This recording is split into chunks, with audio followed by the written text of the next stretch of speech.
Mga awit, ika-20 kabanata. Pakinggan ka nawa ni Yahweh kapag ika'y nagdurusa. At ang Diyos ni Jacob, ingatang ka nawa.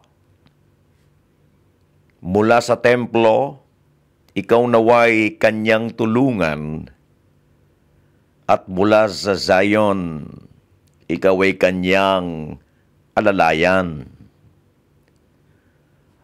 Ang handog mo nawa ay kanyang tanggapin, at pahalagahan niya ang lahat ng iyong haing susunugin.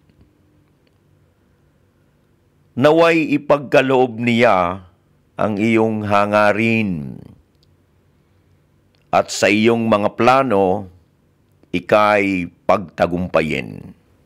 Sa pagtatagumpay mo, kami ay magbubunyi, magpupuri sa Diyos, sa aming pagdiriwang. Ibigay nawa ni Yahweh ang lahat mong kahilingan.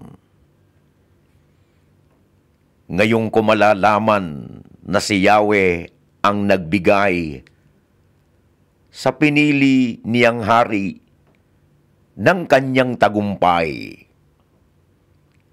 Siya'y tinutugon niya mula sa kalangitan, mga dakilang tagumpay kanyang makakamtan.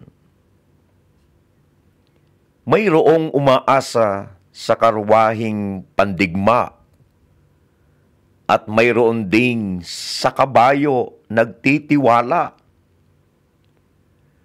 Ngunit sa kapangyarihan ni Yahweh na aming Diyos, nananalig kami at umaasang lubos.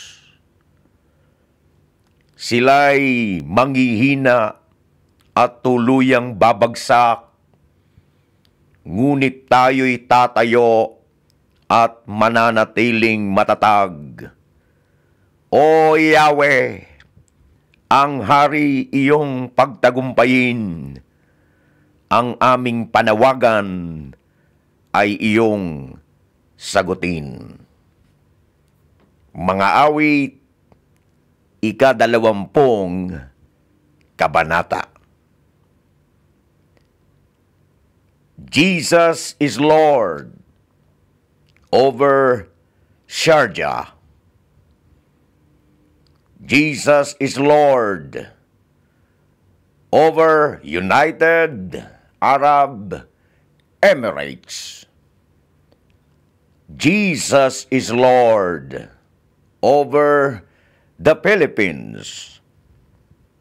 God is good all the time, and all the time, God is good.